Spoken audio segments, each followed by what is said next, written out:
കുറച്ച് ദിവസമായിട്ട് വീഡിയോ വന്നിട്ട് ഇപ്പോഴാണ് സത്യം പറഞ്ഞാൽ ഫ്രീ ആയത്.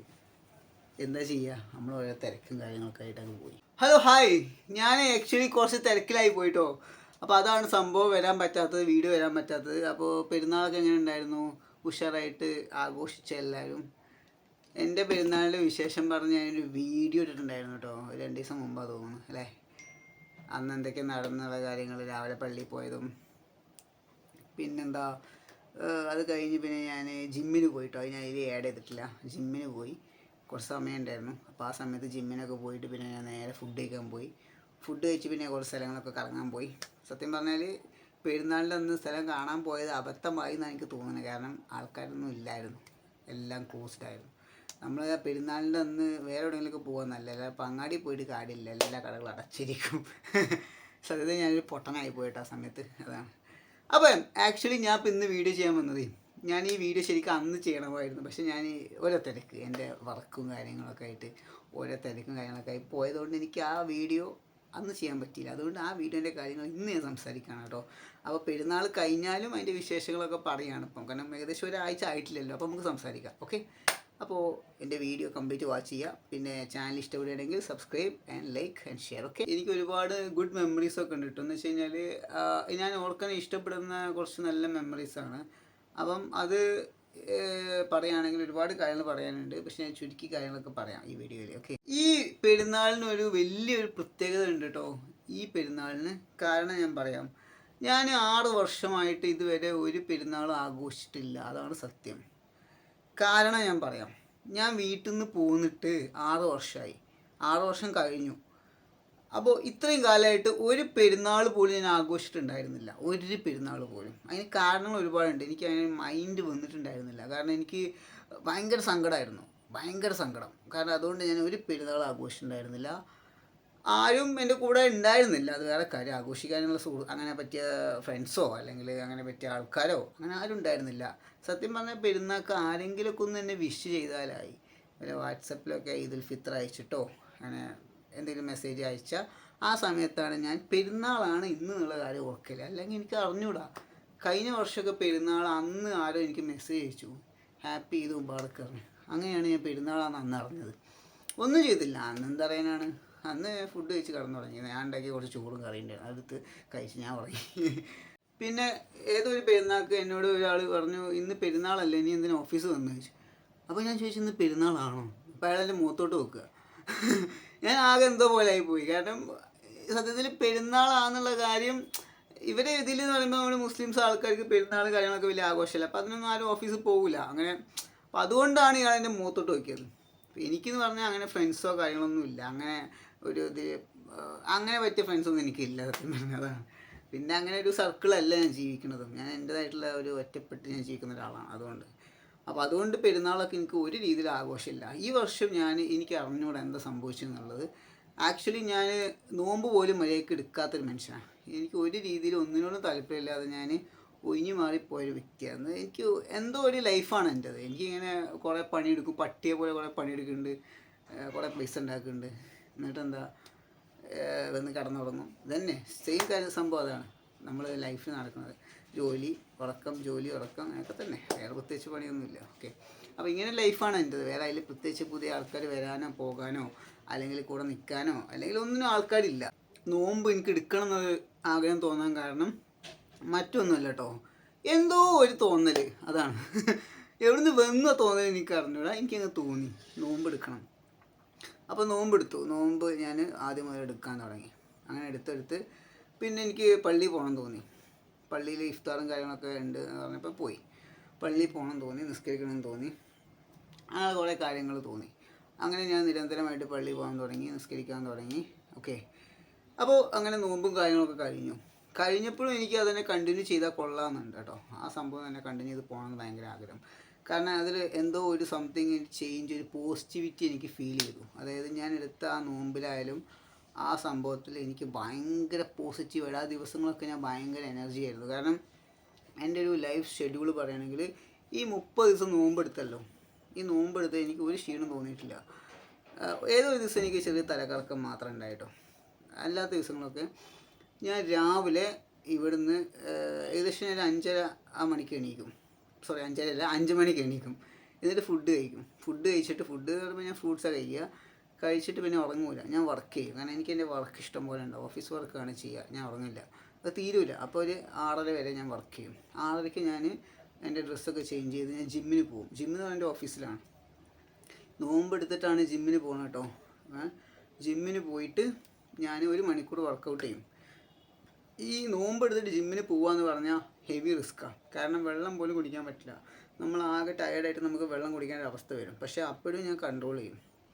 എന്നോട് പല ആൾക്കാരും ജിമ്മിലെ ആൾക്കാർ പറഞ്ഞു നീ വൈകിട്ട് വന്നാൽ മതി. കാരണം വൈകിട്ട് എനിക്ക് സമയം ഉണ്ടാവില്ല. പക്ഷേ അവർക്കത് പറയാം, എനിക്ക് സമയം കിട്ടത്തില്ല.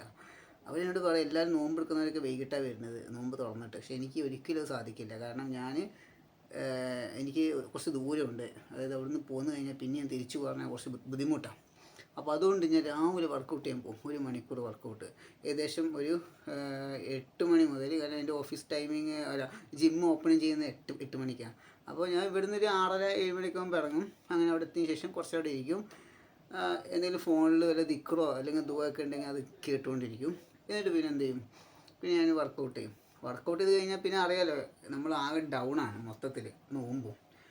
അത് കഴിഞ്ഞിട്ട് ഞാൻ കുളിച്ച് ഫ്രഷായി പിന്നെ നേരെ ഓഫീസിൽ ചെന്ന് കയറും. ഓഫീസിൽ ചെന്ന് കഴിഞ്ഞാൽ പിന്നെ വർക്കാണ് കംപ്ലീറ്റ്, പിന്നെ പണിയോട് പണിയാണ്. അപ്പോൾ ഏകദേശം ഡെയിലി ബേസിൽ എനിക്ക് 250-300 എംപ്ലോയീസിനെ കണക്ട് ചെയ്യാനുണ്ടാവും. അപ്പോൾ ഇത്രയും എംപ്ലോയീസിന് ഒരു ദിവസം കണക്ട് ചെയ്യാൻ പറഞ്ഞാൽ അറിയാലോ, ഈ നോമ്പ് എടുത്തിട്ട് ചെയ്യാൻ ഭയങ്കര ബുദ്ധിമുട്ടാണ്. ഇവർ സംസാരിക്കുക, ഇവരായിട്ട് ഒരുപാട് കാര്യങ്ങൾ, അവരുടെ ക്വയറീസിന് നമ്മൾ റെസൊല്യൂഷൻ കൊടുക്കുക. പക്ഷേ ഈ സമയത്തൊക്കെ ഒരു പോസിറ്റിവിറ്റി ഉണ്ടായതെന്ന് വെച്ചാൽ എനിക്ക് ടയർഡ്നെസ് ഫീൽ ചെയ്തില്ല. എവിടെ ഒരു പവർ, ഐ തിങ്ക് സോ, ഒരു പവർ എനിക്ക് കിട്ടിയ പോലെ എനിക്ക് ഫീൽ ചെയ്തിട്ടുണ്ട്. കാരണം ഈ ജിമ്മും ഇത്രയും ആൾക്കാരായിട്ട് കണക്ട് ചെയ്യുക, ഞാൻ HR-ലാണ് അറിയാലോ, അപ്പോൾ അത്രയും വർക്കുണ്ട്. അപ്പോൾ ഇത്രയും ആൾക്കാരായിട്ട് കണക്ട് ചെയ്യാന്നൊക്കെ പറഞ്ഞാൽ ചില്ലറ കാര്യമില്ല. അപ്പോൾ എവിടുന്നോ ഒരു വലിയൊരു സൂപ്പർ പവർ എനിക്ക് കിട്ടിയ പോലെ എനിക്ക് ഫീൽ ചെയ്തിട്ടുണ്ട്. ഈ 30 ദിവസം എനിക്ക് അങ്ങനെ ഫീൽ ചെയ്തു തന്നെ ഞാൻ പറയാം. കാരണം ചിന്തിച്ചു, കാരണം എനിക്ക് വർക്ക് ചെയ്യണം, പുറമെ ജിമ്മ്, രണ്ടും കൂടെ മാനേജ് ചെയ്ത് പോകണം, എനിക്ക് റെസ്റ്റ് ഇല്ല. പിന്നെ അവിടുന്ന് 4:30 ആകുമ്പോൾ ഓഫീസിൽ നിന്ന് ഇറങ്ങിക്കഴിഞ്ഞാൽ പിന്നെ ഇവിടെ എത്തി കുളിച്ച് ഫ്രഷായി വീണ്ടും ഞാൻ 25 മിനിറ്റ് നടക്കണം പള്ളിയിലോട്ട്. 25 മിനിറ്റ് നടന്നാണ് ഞാൻ പോകണം കേട്ടോ. പള്ളിയിൽ പോകണം, അങ്ങനെ ഇവിടെ അടുത്തൊന്നും പള്ളിയില്ല, അങ്ങനെ നടന്ന് പോകണം. അങ്ങനെ നടന്ന് പോയി അവിടുന്ന് ഇഫ്താറും കൂടി നിസ്കാരം കഴിഞ്ഞാൽ തിരിച്ചു പോരുക. അവിടുന്ന് ഇങ്ങോട്ട് 25 മിനിറ്റ്, ഇവിടെ എത്തുമ്പോൾ ഏകദേശം സമയമാവും. സമയം കഴിഞ്ഞാൽ പിന്നെ എൻ്റെ എന്തെങ്കിലും വേറെ എന്തെങ്കിലും കാര്യങ്ങളൊക്കെ ചെയ്ത് കഴിഞ്ഞ് പിന്നെ രാത്രി ഇങ്ങനെ വീഡിയോ എഡിറ്റ് ചെയ്യുക, കുറേ സംഭവങ്ങളുണ്ട്. അങ്ങനെ ആകുമ്പോൾ പിന്നെ കുറേ ലേറ്റായിട്ടാണ് കിടക്കുക. പിന്നെ കുറച്ച് ആൾക്കാർ ഫ്രണ്ട്സായി വിളിച്ച് സംസാരിച്ച് കഴിഞ്ഞാൽ ഓക്കെ. അത് കഴിഞ്ഞ് പിന്നെ കിടക്കുമ്പോൾ ഭയങ്കര ലേറ്റായിട്ടാണ് കിടക്കുക. ഒരു സമയമൊന്നും എനിക്ക് അറിഞ്ഞുകൂടാ, ഭയങ്കര ലേറ്റായിട്ട് കിടന്നുറങ്ങും. അപ്പോൾ ആ ലേറ്റായിട്ട് ഉറങ്ങുന്നതുകൊണ്ട് കണ്ണിനൊക്കെ ഭയങ്കര പ്രശ്നമാണ്. ഓക്കെ, അപ്പോൾ ഇങ്ങനെയുള്ളൊരു ഷെഡ്യൂളാണ് എൻ്റെത്. ഇങ്ങനെ ഷെഡ്യൂളിൽ അങ്ങനെ പോയിക്കൊണ്ടിരിക്കുന്നത്. ഫുഡ് എന്ന് പറഞ്ഞാൽ ഞാൻ പള്ളിയിൽ നിന്ന് മാത്രം ഫുഡ് കഴിക്കുള്ളൂ, പിന്നെ ഇവിടെ ഒന്നും കഴിക്കില്ല. അതുപോലെ തന്നെ പ്രത്യേകിച്ച് രാവിലെ ഫ്രൂട്ട്സ് ഒന്നും കഴിക്കും. ഇതാണ് എൻ്റെ ഒരു ഫുഡിൻ്റെ ഒരു ഇതെന്ന് പറയുന്നത്. അങ്ങനെ ഈ 30 ദിവസം ഞാൻ കംപ്ലീറ്റ് ചെയ്തു, സക്സസ് ആയിട്ട് കംപ്ലീറ്റ് ചെയ്തു. എനിക്ക് ഭയങ്കര സന്തോഷം. എനിക്ക് ഭയങ്കര സന്തോഷം എന്ന് പറഞ്ഞു കഴിഞ്ഞാൽ എൻ്റെ ലൈഫിൽ എന്തൊരു അച്ചീവ്മെൻറ്റ് ചെയ്ത പോലെ എനിക്ക് തോന്നിയിട്ടുണ്ട്. കാരണം ഇത്രയും കാലമായിട്ട് 6 വർഷമായിട്ട് നോമ്പ് എടുക്കാത്ത ഒരാൾ, അല്ലെങ്കിൽ ഇങ്ങനെ തോട്ട് വരാത്ത ഒരാൾ പെട്ടെന്ന് ഒരു ഇത് വന്നു. പിന്നെ ഇതിൽ കുറേ പോസിറ്റീവ് കാര്യങ്ങൾ, എനിക്ക് ഈ 30 ദിവസം ഭയങ്കര പോസിറ്റീവായിട്ട് ഫീൽ ചെയ്തു. ഒരു സങ്കടമോ ദുഃഖമൊന്നും എനിക്ക് തോന്നിയിട്ടില്ല. കുറേ പള്ളിയിൽ പോയിട്ട് കുറേ ആൾക്കാരെ പരിചയപ്പെട്ടു, അവരായിട്ട് ഇടപഴകാൻ സാധിച്ചു. പിന്നെ എന്തൊക്കെയോ ഒരു പോസിറ്റിവിറ്റി ഫീൽ ചെയ്തു. അതുകൊണ്ട് തന്നെ ഈ 30 ദിവസം കഴിഞ്ഞപ്പോഴും എനിക്കത് തന്നെ ഫോളോ ചെയ്ത് പോകാൻ ഭയങ്കര ആഗ്രഹം കേട്ടോ. അപ്പോൾ അതുകൊണ്ട് ആ രീതി തന്നെ ഞാൻ ഫോളോ ചെയ്ത് പോകുന്ന ഓരോ കാര്യങ്ങളാണ്. ഓക്കെ, ഒന്നും തെറ്റിക്കാത്ത രീതിയിൽ അത് തന്നെ ഞാൻ ആ സ്പിരിച്വാലിറ്റി നഷ്ടപ്പെടാതെ ഞാൻ ഫോളോ ചെയ്ത് പോകാൻ ആഗ്രഹിക്കുന്നതാണ്. ഇതിൽ പറഞ്ഞിട്ടുള്ള ഒരുപാട് പോസിറ്റീവ് കാര്യങ്ങളുണ്ട്, അതൊക്കെ ഞാൻ എൻ്റെ ലൈഫിലോട്ട് കുറേയൊക്കെ പകർത്തിയിട്ടുണ്ട് കേട്ടോ. അപ്പോൾ ഇങ്ങനെയൊക്കെയാണ് കാര്യങ്ങൾ. അപ്പോൾ ഐ എം വെരി ഹാപ്പി. പിന്നെ ഇതിനെ കുറിച്ച് പറയുകയാണെങ്കിൽ ഇതിൻ്റെ ഇടയിൽ ഞാൻ ഒറ്റയ്ക്ക് തന്നെ ആയിരുന്നു, വേറെ ആരും ഉണ്ടായിരുന്നില്ല സെലിബ്രേഷൻ ചെയ്യാൻ. ഞാൻ ഒറ്റയ്ക്ക് തന്നെ പല സ്ഥലങ്ങളൊക്കെ പോയി വന്നു, ഒറ്റയ്ക്ക് ഫുഡ് കഴിച്ചു. എവിടെയൊക്കെ ഒരു മിസ്സിങ്, ആരൊക്കെ ഞാൻ മിസ് ചെയ്യുന്നുണ്ടായിരുന്നു. വീട്ടുകാർ മിസ് ചെയ്തു ഒരുപാട്. അപ്പോൾ ഞാൻ ചിന്തിച്ചു ആ സമയത്ത് വീട്ടുകാർ ചിലപ്പം അവരെല്ലാവരും ഒന്നിച്ചിരുന്ന് ഫുഡ് കഴിക്കുന്നുണ്ടാവുമായിരിക്കും, അവർ ഹാപ്പി ആയിട്ടിരിക്കുന്നുണ്ടാവും എന്നുള്ള കാര്യമൊക്കെ ഞാൻ ചിന്തിച്ചു കേട്ടോ. അപ്പോൾ എന്തായാലും അങ്ങനെ തന്നെ ഇരിക്കട്ടെ, സന്തോഷമായിട്ട് ഇരിക്കട്ടെ. ഓക്കെ, അപ്പോൾ ഇതൊക്കെയാണ് പറയാനുള്ളത്. പിന്നെയെന്ന് വെച്ച് കഴിഞ്ഞാൽ എൻ്റെ പഴയ പെരുന്നാളിൻ്റെ കുറച്ച് കാര്യങ്ങൾ പറയുന്നുണ്ടായിരുന്നു, അതുകൂടെ ഇതിനെ കൂട്ടിച്ചേർക്കാം. ഓക്കെ, പഴയ പെരുന്നാൾ എന്നൊക്കെ പറയുമ്പോഴേ ഏകദേശം കുട്ടിക്കാലത്ത് പെരുന്നാളൊക്കെ എനിക്ക് എന്തോ ഭയങ്കര രസമായിരുന്നു കേട്ടോ. ഭയങ്കര ഗുഡ് മെമ്മറീസ് ആയിരുന്നു. കാരണം വീട്ടിലൊക്കെ ഭയങ്കര ആഘോഷമായിരുന്നു. കാരണം വീട്ടിൽ എൻ്റെ ഉമ്മ, ഞങ്ങളെ കുടുംബത്തിലുള്ള എല്ലാവരും ഒത്തുചേർന്നിട്ടായിരിക്കും പെരുന്നാൾ ആഘോഷിക്കുക. ഒക്കെ നല്ല രസമായിരുന്നു. അപ്പോൾ ഏകദേശം പെരുന്നാളിൻ്റെ മുമ്പൊക്കെ ഞങ്ങൾ അതിന് വേണ്ടി ഒരുങ്ങും. ഡ്രസ്സ് എടുക്കലും കാര്യങ്ങളും ഒക്കെ ആയിട്ട് ഭയങ്കര രസമായിരിക്കും വീട്ടിൽ. അങ്ങനെ കുറേ സംഭവങ്ങളൊക്കെ ഉണ്ട്. പിന്നെ പെരുന്നാളിന് ഉമ്മ നല്ല ബിരിയാണി ഉണ്ടാക്കും. ആ ബിരിയാണിയുടെ ടേസ്റ്റ് എൻ്റെ നാവിന് ഇപ്പോഴും ഉണ്ട് കേട്ടോ. അത് എവിടെ നിന്ന് ഞാൻ ഏത് ഐറ്റം ബിരിയാണി കഴിച്ചാലും എനിക്ക് ആ രുചി ഒരിക്കലും നാവിന്ന് പോകില്ല. അതൊരു സ്പെഷ്യൽ ബിരിയാണി. അപ്പോൾ അത് കാര്യങ്ങൾ, പിന്നെ നമ്മളെ വീട്ടിലേക്ക് നമ്മളെ കുടുംബക്കാരൊക്കെ വരും പോകും. ഒരു രസമായിരുന്നു സത്യം പറഞ്ഞാൽ. നല്ല രസമുള്ള മെമ്മറീസാണ് വീട്ടിലെ ഒരു പെരുന്നാളിൻ്റെ ആഘോഷം. എൻ്റെ ഫാദറിന് ഷോപ്പുള്ളത്, ഒരു ഷോപ്പുണ്ട് ഞങ്ങൾക്ക്, ടെക്സ്റ്റൈൽസൊക്കെ ഉണ്ട്. അപ്പോൾ അതുകൊണ്ട് ഫുഡൊക്കെ ഞങ്ങൾ വീട്ടിൽ നിന്ന് ഉമ്മയും വലിയമ്മയും എല്ലാം കൂടിയിട്ട് ഫുഡൊക്കെ ഉണ്ടാക്കും. എന്നിട്ട് അങ്ങോട്ട് കൊടുത്തു വിടും. അവിടെ കുറേ പയ്യന്മാരൊക്കെ ഉണ്ടാവും, സെയിൽസ്മാൻ. അങ്ങോട്ട് കൊടുത്തു വിടും ഫുഡൊക്കെ. ആ രാത്രി വേറെ വൈബാട്ടോ. പിന്നെ ഞങ്ങൾ കടയിൽ പോകും, ഉപ്പയുടെ കടയിൽ പോയിരിക്കും. പർച്ചേസിങ് കാര്യങ്ങളൊക്കെ ഉണ്ടാവും. അങ്ങനെ അവിടെ പോവും, സാധനങ്ങളൊക്കെ എടുക്കും. അത് പെരുന്നാളിൻ്റെ കുറച്ച് ദിവസം മുമ്പൊക്കെയാണ്. അതുപോലെ തന്നെ എന്താ പറയുക, പെരുന്നാളിൻ്റെ തലേ ദിവസം ഉറങ്ങൂല. എനിക്കിപ്പോൾ ഓർമ്മയുണ്ട്, ഞാനും ഉമ്മയൊക്കെ ഉറങ്ങാതിരിക്കും. ഞങ്ങൾ ഇങ്ങനെ കുറേ സംസാരിച്ചിരിക്കും. അങ്ങനെ വേറൊരു രസമുള്ളൊരു ഇതൊക്കെ ആയിരുന്നു പെരുന്നാളിൻ്റെയൊക്കെ ഒരു ഓർമ്മകളെന്നൊക്കെ. രാത്രിയൊക്കെ ആകുമ്പോൾ പടക്കം കാര്യങ്ങളൊക്കെ പൊട്ടിക്കും.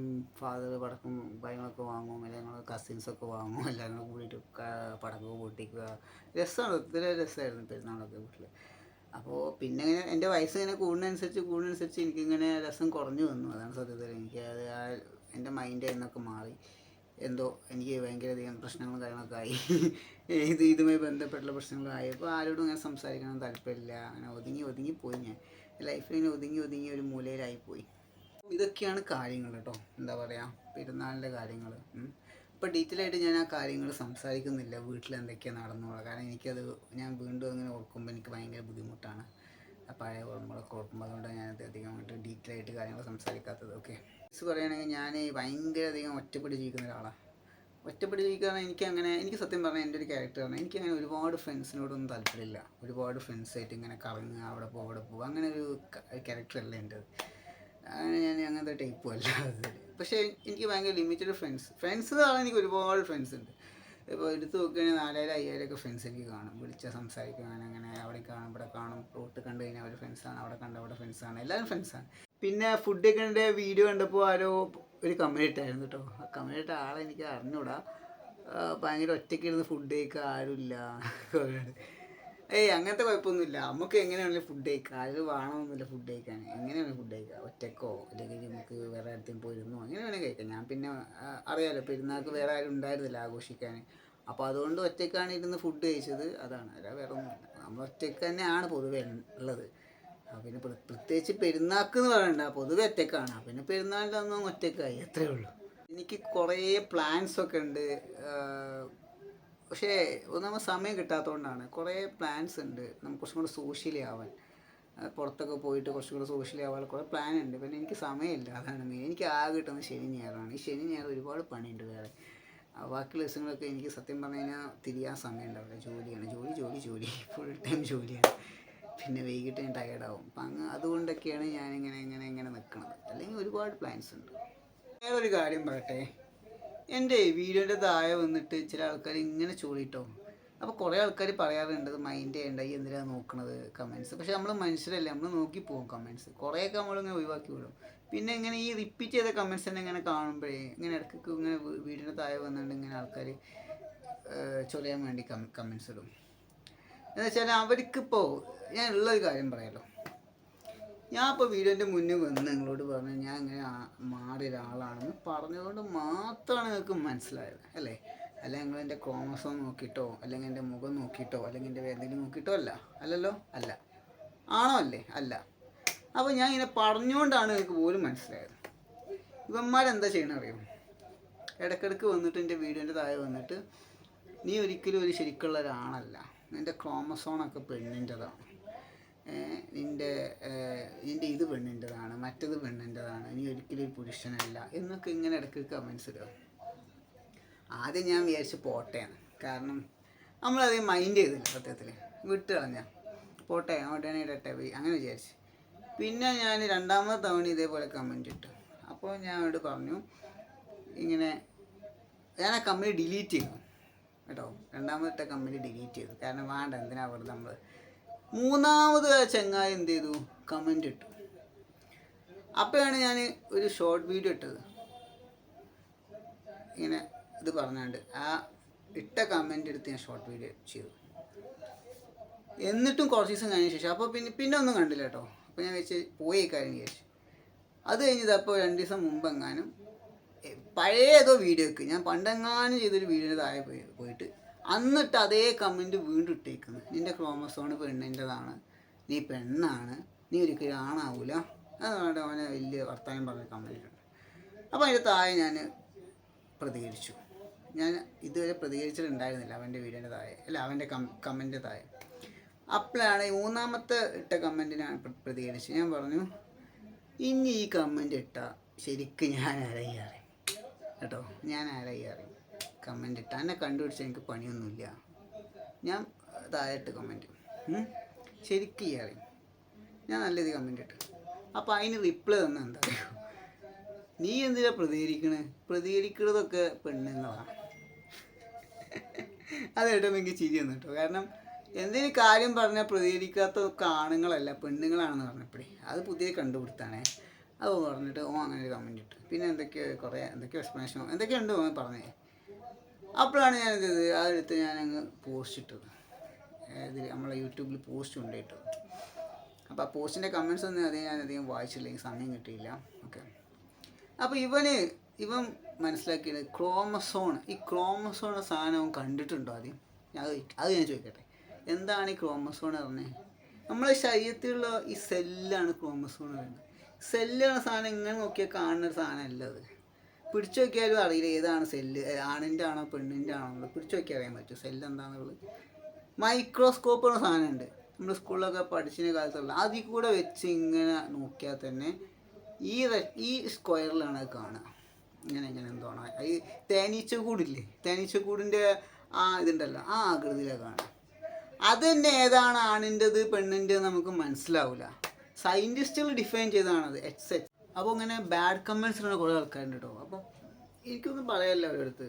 ഇങ്ങനെ ഈ കമൻറ്റ്സ് ഇടുന്നത് എന്തിനാണെന്ന് എനിക്ക് അറിഞ്ഞൂടാ. അങ്ങനെ ആവശ്യമില്ലാതെ കുറേ കമൻറ്റ്സ് ഇടുന്നത് കുറേയൊക്കെ ഞാൻ ഒഴിവാക്കി വിടും, ഞാൻ കുറേ ഡിലീറ്റ് ചെയ്യും. പിന്നെ വന്ന് ഇങ്ങനെ ചുളയാൻ നിൽക്കുകയാണ്.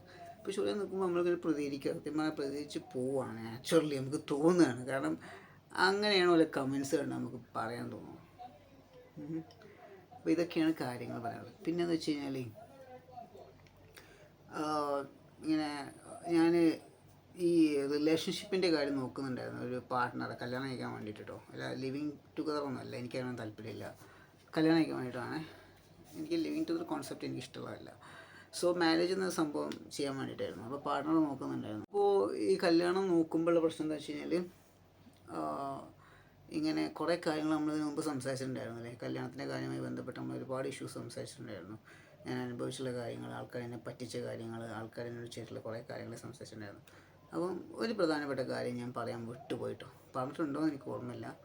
ഈ ആലോചനകളൊക്കെ വരുമ്പം ഈ പെൺകുട്ടിയുടെ വീട്ടുകാരെടുത്ത് സംസാരിക്കുമല്ലോ. പെൺകുട്ടി ഇങ്ങനെ ഒരാളെ ഇഷ്ടമാണ് അല്ലെങ്കിൽ ഇങ്ങനെ ആളായിട്ട് കല്യാണം കഴിക്കാൻ താല്പര്യം ഉണ്ടെന്ന് സംസാരിക്കുമ്പോൾ ആ വീട്ടുകാരല്ലെങ്കിൽ ആ കുട്ടിയുമായി ബന്ധപ്പെട്ട ഫ്രണ്ട്സ് അല്ലെങ്കിൽ അവരുമായി ബന്ധപ്പെട്ട ആൾക്കാരൊക്കെ പറയുന്ന കാര്യം എന്താ വെച്ച് കഴിഞ്ഞാൽ, ഇതുപോലെ ആൾക്കാരെ നീ ലൈഫിലോട്ട് കൊണ്ടുവന്നു കഴിഞ്ഞാൽ നിനക്ക് ഒരു രീതിയിൽ ഹാപ്പി ഉണ്ടാവില്ല. അവർ നിന്നെ ഉപദ്രവിക്കും, നിന്നോട് സ്നേഹം കാണിക്കില്ല, അവർ വേറെ ആൾക്കാരെ തേടിപ്പോവും, ഇവരൊന്നും വിശ്വസിക്കാൻ പറ്റുന്നവരല്ല എന്നുള്ള രീതിയിലുള്ള ഒരുപാട് കമൻറ്റ്സ് ഞാൻ കേട്ടു. ഇങ്ങനെ ആൾക്കാർ പറഞ്ഞുകൊണ്ട് തന്നെ. അപ്പോൾ ഇതൊക്കെ കേൾക്കുമ്പോൾ എനിക്ക് സങ്കടം വരിക. കാരണം ഇവർക്കൊന്നും എന്നെ അറിയില്ല. എന്നെ അറിയാതെയാണ് ഇവരിങ്ങനെ ഓരോന്ന് വിചാരിച്ച് കൂട്ടിയിരിക്കുന്നത്. എന്താ ഞാൻ, അല്ലെങ്കിൽ എൻ്റെ ഒരു ബാക്ക്ഗ്രൗണ്ടോ അല്ലെങ്കിൽ ഞാൻ എന്താണെന്നോ എന്താ ചെയ്യണതെന്നോ എൻ്റെ മനസ്സെന്താണെന്നോ അല്ലെങ്കിൽ എൻ്റെ ഒരു ക്യാരക്ടർ എന്താണെന്നോ ഇതൊന്നും അറിയാതെയാണ് ആൾക്കാർ ഇങ്ങനെ ഓരോ കഥ പറഞ്ഞുകൊണ്ടിരിക്കുന്നത്. കാരണം ഇവർ കാണുന്ന ആ ചിത്രം ഉണ്ടല്ലോ, ട്രാൻസ്ജെൻഡർ കമ്മ്യൂണിറ്റി പറഞ്ഞ കമ്മ്യൂണിറ്റീൻ്റെ ചിത്രമാണ് കാണുന്നത്. ആ ചിത്രം വെച്ചിട്ട് ഇവരിന്നെ കമ്പയർ ചെയ്തുകൊണ്ടിരിക്കുന്നത്.